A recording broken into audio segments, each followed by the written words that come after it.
What philanthropic trends do you think you should pay attention to right now? Hello, Joy Olson, Blockbuster Fundraising 2018. Wow, well, Happy New Year. And I know you're in the midst of so many things right now. You're looking at your December results, you're analyzing them, you're making sure that everyone's been thanked. You're pulling together the tax records. You are absolutely interested in what the experts are saying about the new tax reform law, and you're also really looking at what all the experts are saying about trends for 2018 fundraising.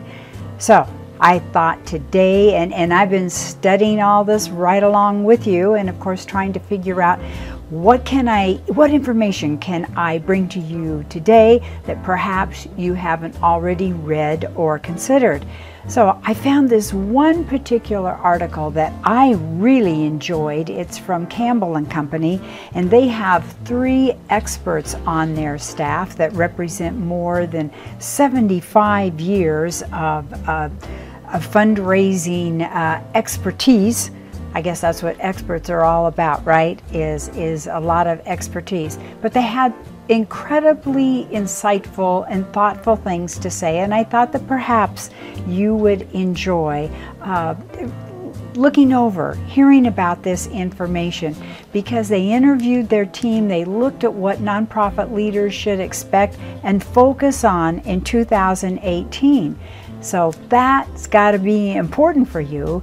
And one of the things that they really reviewed is the way that people support causes that they care about, because guess what?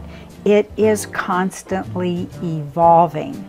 And there's a lot to think about with that right now, especially with the new tax law. The way people support causes they care about is constantly evolving.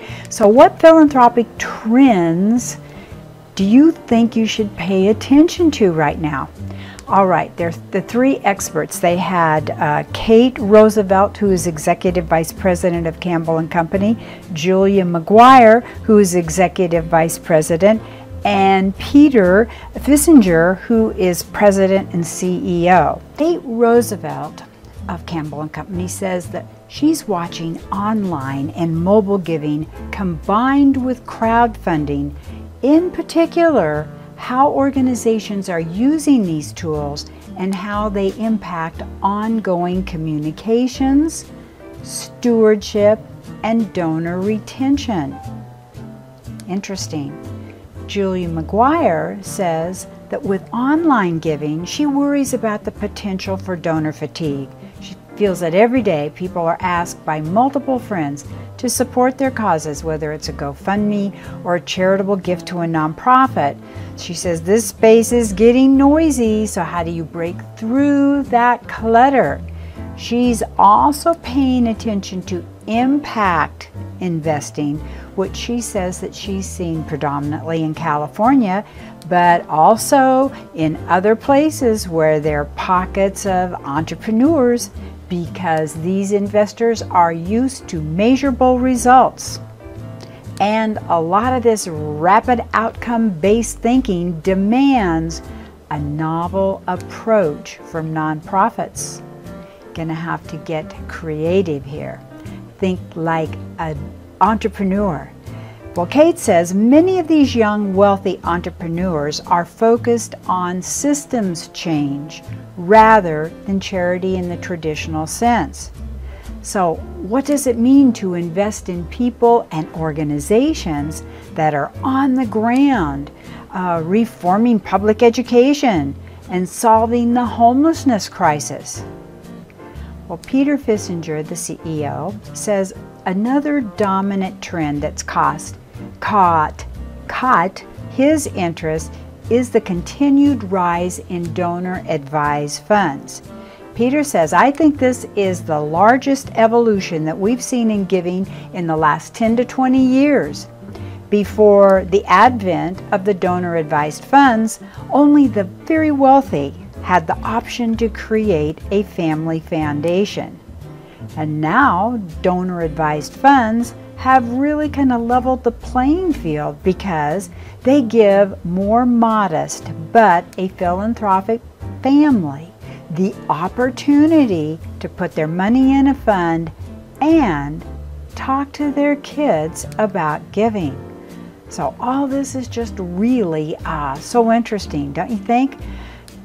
They say that following the 2016 presidential election, that we certainly saw a surge in donor support to progressive causes. So, how do they think that this development will affect the 2018 fundraising landscape? Well, Peter says, I think it's going to persevere. There's a considerable movement underway that is impacting progressive organizations. Certain organizations have a window of opportunity that is truly substantial. If they can harness these new donors, their fundraising performance could continue to grow over time. Julia says, I agree. I think this phenomenon will continue to sustain itself because it gives people who are discontent a voice and, more importantly, an avenue to make a difference. Kate says, in 2018, the recipient organizations will need to make decisions about what additional resources they're going to dedicate to donor retention strategies. New kinds of communications and different approaches to fundraising appeals. On a large scale, it remains to be seen how much these practices are going to change and what retention levels these organizations will achieve. We've recently seen record highs, oh boy, across the U.S. stock market. What other economic patterns should we all be watching? Good question.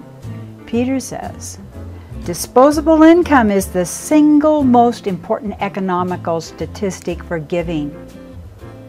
He says, I follow changes in disposable income to gauge whether or not philanthropy will rise more than average. Julia says, in general, growth in gross domestic product is positively correlated to dollars given through philanthropy. I think it's stayed pretty steady. This is me saying this, at 2%. Giving has stayed very steady at 2% of gross national product. I don't think there's been much change there at all. Kate says, in addition to these indicators, I think that home values are going to be an increasingly important part of philanthropic picture, particularly as it relates to planned giving. If you look at where she's based, which is in Seattle, she says Seattle continues to be at the top of the list of median home prices nationally. This has the potential to influence the deferred giving landscape in a pretty big way moving forward. All right, what political or legislative changes have the greatest potential to impact philanthropy? What do the experts think? Julia says that tax reform has a potential to really impact philanthropy. The uncertainty it has stirred up, she says. What will be in it? Whether it will pass, well, of course it has passed. What its effects will truly be. And I think everybody is still trying to ascertain this. What are those effects going to be? And they will probably really impact end of year giving because people may make greater contributions, unsure of whether they're going to itemize next year because you know all this takes place next year, not this year. Others may hold off on estate planning. Well, Peter says within the tax legislation, the reduction in the number of people who itemize is the largest shift. and it could have a strong impact. However, there are several mitigating factors, including the potential effect that tax reform could have on the economy. And Kate says, beyond changes to the standard deduction, tax reform could impact philanthropy and nonprofits in so many ways. For instance, the current bill would eliminate New Markets Tax Credit, which has huge implications for organizations that work in depressed communities. And she says, I also echo Julia's comment about uncertainty, because throughout 2017, legislative uncertainty has rocked nonprofit organizations. In our Giving USA national webinar last June, we heard about the extremely detrimental effect that this uncertainty has across the sector. Many communities were very hard hit by natural disasters in 2017. So, do you expect this to affect fundraising efforts in the coming year? Peter says, I think it's going to cause a spike in human service giving. The question is, will the response to these disasters depress giving to other areas? The data suggests that more than anywhere else, arts and cultural organizations will be impacted. Well, Julia says, I know that according to Giving USA, contributions to arts, culture, and humanities declined in the wake of giving to Hurricane Katrina and the Indian Ocean tsunami relief. Kate says, I'll also be watching to see whether there is a sustained philanthropic effort over the long term to rebuild communities that were devastated by these disasters. Now, here is the question put to the experts. What are your top 2 recommendations for nonprofits to focus on in 2018? Julia says, given the looming specter of tax reform, organizations need to make a compelling case for support. A compelling case of support. Remind people why your organization exists, why what you do is important, and why it's vital that you continue this work. Very important. Second, she says, focus on stewarding relationships. This is going to be more and more important at every level of giving. Make sure that your donors understand their impact. Kate says, I'll add that it's critical for organizations to be informed of, aware of, and engaged in legislative processes that are affecting their missions specifically and the philanthropic landscape more generally. Nonprofits also need to interpret and communicate these effects to their donors.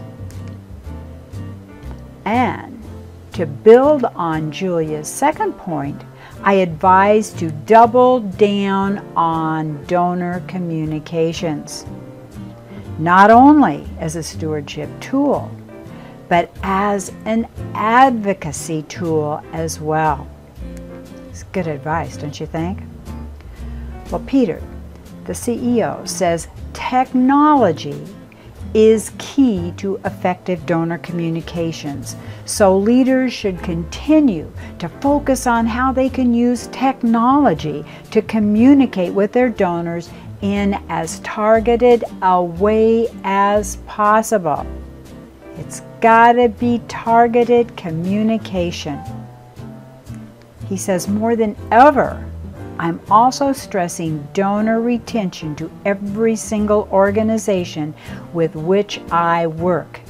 If people give 3 or 4 years in a row, they tend to keep giving. There's a case to be made that this should be the most important fundraising goal that any organization has. Well, thank you very much, Campbell and Company. I think this is illuminating, and I think that we get 3 different experts with really great advice. I hope that this helps you sift through what you think your trends, your fundraising trends in 2018 are going to be, and how you can incorporate plans in your fundraising plans, incorporating these trends. Hey, Joy Olson here at Blockbuster Fundraising 2018, and we're ready to go. 70 days of winter ahead, and there's lots to do in winter. So we're going to help you tackle that winter fundraising plan and effort and all the great things that you're going to do. Okay, a lot more at www.blockbusterfundraising.com, joyolsongroup.com, and on our Blockbuster Fundraising YouTube channel. See you soon. Inspiration right around the corner. That's Blockbuster Fundraising. So join us Tuesdays at 1 on Facebook Live. You will leave inspired in some way, in some Blockbuster Fundraising way. Thanks. Bye-bye.